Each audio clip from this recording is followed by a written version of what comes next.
ঐ জানৈ বহুতে গৰু ফেল মাৰিলে ঐ জান অসমৰ ভিতৰত ঐ জান একেবাৰে প্ৰথম ঐ জান অনুৰাগ দলৈ ঐ জান তেখেতে যে হ'ল ঐ জান আমাৰ ফালৰ পৰা ঐ জান থাকিল অভিনন্দন ঐ জান क्या महाबती है क्या नजारा है আহিলে পৰীক্ষা ৰিজাল্টে আমাৰ তৰফৰ পৰা ফাটাফাটি অভিনন্দন ৱাও পুতুককে দি দিব বুলি কোনে জানিছিলে ৰিজাল্ট হয় নাই একদম একদম তই খাটাৰা কথা কলি দে পৃথিৱীৰ ডেঞ্জাৰ কথাটোকে কলি যদি কাৰোবাৰ ঘৰত হাঁহিৰ উল্লাস কাৰোবাৰ ঘৰত আকৌ মানে পুৰা কি কব আমুকৰ পুতেকে ফাৰ্ষ্ট ডিভিজন গল তই কুকুৰ চালা কিতাপ পঢ়িব নেজানো ভালকে তই গৌফেল মাৰিলি আজি পিছে অসমত এইটো ট্ৰেইন নচলা নহয় চলিব পুৰা ফাটাফাটি আগবাঢ়ি যাম ছাৰ দ্বিতীয় খণ্ডৰ মাজলৈ তাত বা কি আছে গম পোৱাই নাই নহয় গম পাব ছাৰ লাহে লাহে মানে পুৰা কি বুলি কম ফাটাফাটি ঐ ইলেকশ্যন আহিলে ভোট দিব লাগে কাক ভোট দিম মই ভাবি পোৱা নাই ইও কয় মোক ভোট দে সিও কয় মোক ভোট দে মই আজি কনফিউজ জানমনে ভোট কাক দিম মই জানমনে ভোট কাক দিম মই জানমনে ভোট কাক দিম ৰাম তাৰমানে কালি ইলেকশ্যনৰ খা খবৰ বা বতৰা এনেবা তহঁতে ভোট চোট দিলি নাই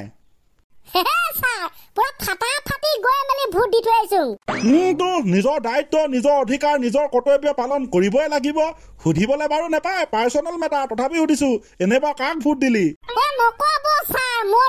বিৰাট ইণ্টাৰেষ্টিং গেম এটা খেলিলো নহয় বোলো ইটোক দিলেও বেয়া পায় সিটোক দিলেও বেয়া পায় ইয়াক দিলেও নহয় সিয়াক নিদিলেও নহয় যা বাপাকে 5টা মানক কাটাপ মাৰি দিছো নহয় যা চবে ভোট পাই যা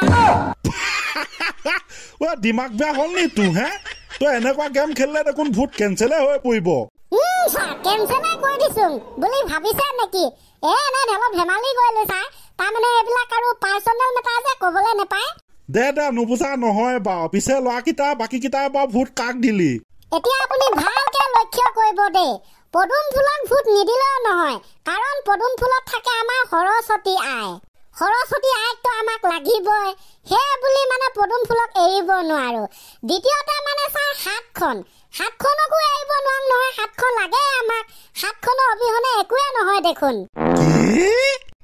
ছাৰ আৰু কিবা এটা চিম্বল দেখিছো নহয় কাঁচি মাতুল কাঁচি মাতুল আমাক লাগিবই কাঁচিখনেৰে ধান কাটিব লাগে মাতুলেৰে ঘৰ বনাব লাগে কিবা কিবি কাম তাৰপিছতে চিলিণ্ডাৰ এটা দেখিলো নহয় এই চিলিণ্ডাৰটোতো লাগে আমাক চিলিণ্ডাৰ অবিহনে বহুতৰ ঘৰ আধৰুৱা এইকেইটা জাষ্ট সৰু উদাহৰণহে ছাৰ এনেকুৱা বহুকেইটা চিম্বল আছে নহয় যিকেইটাক মানে এৰি চলিবই নোৱাৰো গোটেইকেইটা ইম্পৰ্টেণ্ট মই এতিয়া কনফিউজ মই এতিয়া কাক ভোট দিম পদুম ফুলকো লাগে হাতখনকো লাগে কাঁচি মাতুলকো লাগে এপেখনকো লাগে চিলিণ্ডাৰটোকো লাগে মাই গড বুপা তেন যদি তই ভোট দিলি কাক ছাৰ ক'বলৈ নেপায় নহয় এইবিলাক পাৰ্চনেল চইচ দি দিলো আৰু গোটেইকেইটাৰ ভিতৰত কাৰোবাক এটা ফুচকে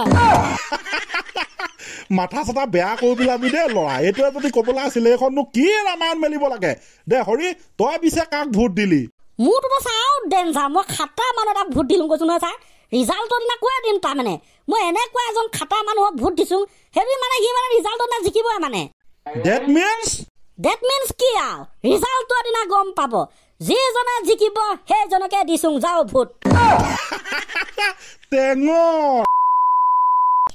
sir Anurag Doloi Pragya academy senior secondary school Jorhat 593 অসমৰ ভিতৰতে সৰ্বপ্ৰথম পাৰ্চেণ্টেজ পোৱা নাম্বাৰ পোৱা ল'ৰাজন অভিনন্দন থাকিল আমাৰ তৰফৰ পৰা দ্বিতীয়তে আহিলে তোমাৰ ঝৰ্ণা শইকীয়া বিশ্বনাথৰ 590 নম্বৰলৈ দ্বিতীয় স্থানত থকা 3 নম্বৰতে মানস প্ৰতিম শইকীয়া মাজুলীৰ 588 মাৰ্কছ অসমৰ ভিতৰত 3 নম্বৰ স্থানত আকৌ সমান নম্বৰ লৈ 588 সমান নম্বৰ লৈ 3 গৰাকী ছাত্ৰ ছাত্ৰী আছে তাৰে প্ৰথম গৰাকী মানস প্ৰতিম শইকীয়া দ্বিতীয় গৰাকী বেদান্ত চৌধুৰী আৰু তৃতীয় দেৱাশ্ৰী কাশ্যপ।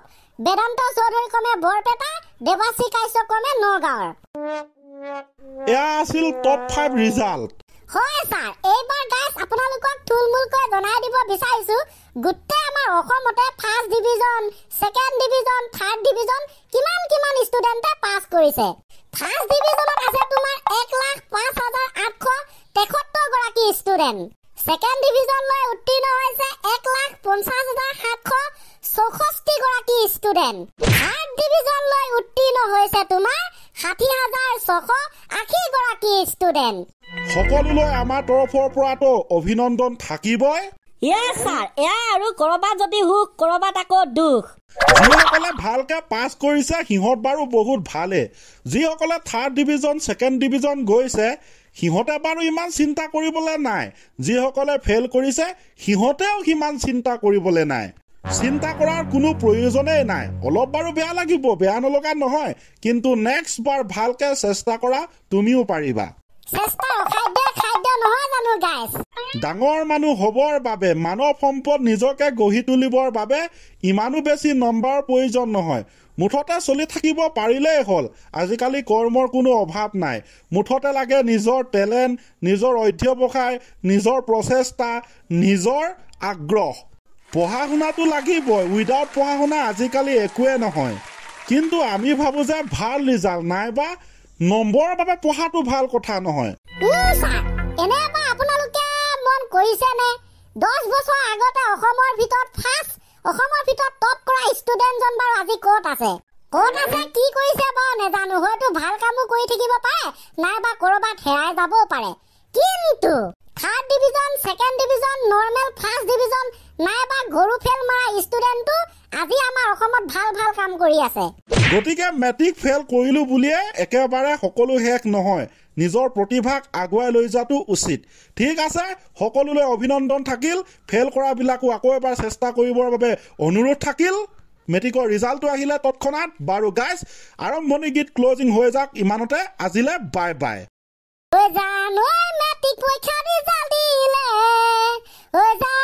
বহুতে পাছ কৰিলে, পৰীক্ষাৰ ৰিজাল্ট দিলে, বহুতে গৰু ফেল মাৰিলে, অসমৰ ভিতৰত একেবাৰে প্ৰথম অনুৰাগ দলৈ, তেখেতে যে হ'ল আমাৰ ফালৰ পৰা থাকিল অভিনন্দন।